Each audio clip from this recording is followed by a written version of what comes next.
정치 연안에 한 발 더 들어가 궁금증을 풀어드리는 정치 더 시간입니다. 조선일보 배성규 정치 에디터 나오셨습니다. 어서 오십시오. 안녕하세요. 네, 오늘 다룰 주제는 뭡니까? 네, 현지는 건들지 마입니다.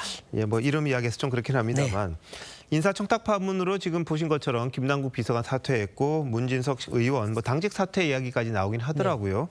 근데 김현지 실장에게도 불똥이 튈까요?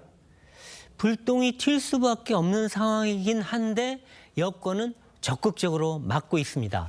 당초 대통령실과 민주당은 엄중 경고로 매듭지을 방침이었습니다. 민주당 대변인도 범죄는 아니지 않느냐며 봉합하려 했는데요. 이 비판 여론이 계속 커지니까 김 비서관이 결국 사직서를 냈습니다. 문 의원도 지금 원내 수석 부대표 사퇴를 고민 중이란 말도 나오고 사과도 했지 않습니까?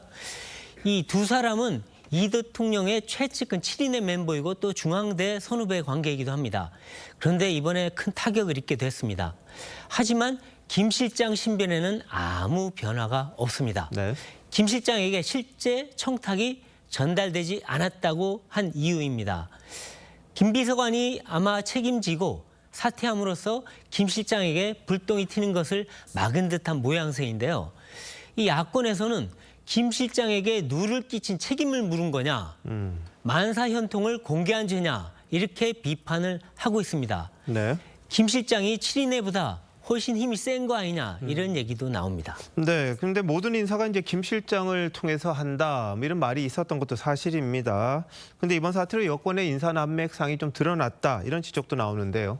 네, 이 만사현통 얘기는 이 김 실장이 총무비서관일 때 인사와 검증을 도맡아 했기 때문에 나왔던 말입니다. 근데 지금은 인사와 무관한 부속실장으로 옮겼는데도 또 인사청탁 얘기가 나왔다는 게 문제의 본질입니다. 자리를 옮겨도 만사현통은 여전한 거 아니냐 이런 비판이 나오는데요. 특히 민관협회장 자리까지 인사청탁이 오갔다는 건데 이러면 주요 공직은 어떻게 했느냐 이런 지적이 나오는 겁니다.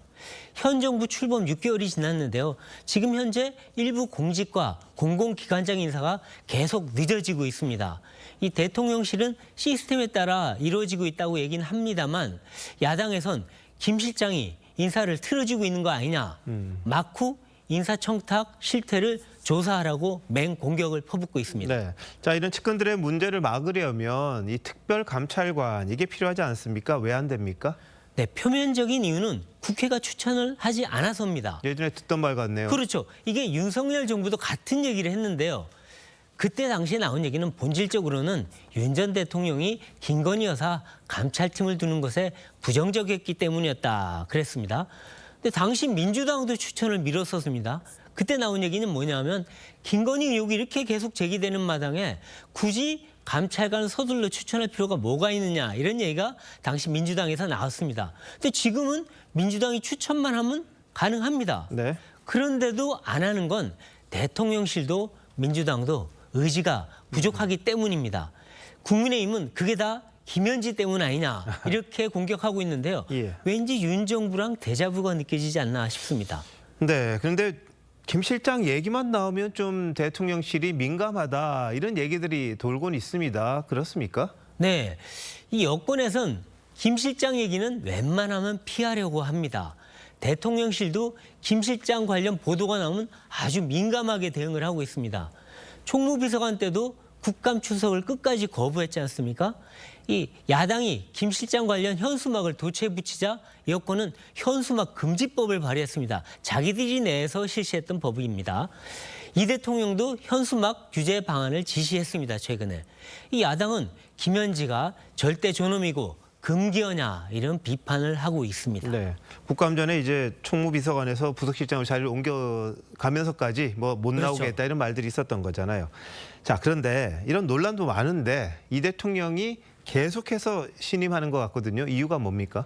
네, 일단 김 실장은 1998년부터 이 대통령과 함께 일한 가장 오랜 측근입니다. 네.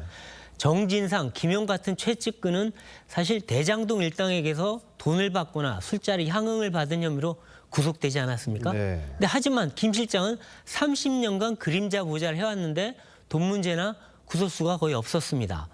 또 자기 힘을 내보이거나 앞에 나서지도 않았습니다. 네. 여기에 정진상, 김용의 빈자리까지 메워주고 있으니 대통령으로선 더 신임하고 쓸 수밖에 없다. 이런 게 주변의 얘기입니다. 네. 하지만 대통령이 신임이 두텁고 또 온갖 일이 몰리면 권한과 힘도 그만큼 세질 수밖에 없습니다. 네. 그래서 청탁 이런 뒷말이 나오는 건데요. 여권 내부에서도 지금 김 실장은 이대로 두면 좀 위험하다. 성역이 되면 곤란하지 않느냐 이런 우려가 나오는데요. 당분간 그런데 김 실장 관련 상황은 별로 변할 것 같지는 않습니다. 알겠습니다. 늘 권력 주변에는 뭐 실세가 있다 이런 말들이 있었죠. 예전 정부의 사례를 좀 곱씹어 보면 어떨까 그런 생각도 맞습니다. 좀 드네요. 베디터 잘 들었습니다.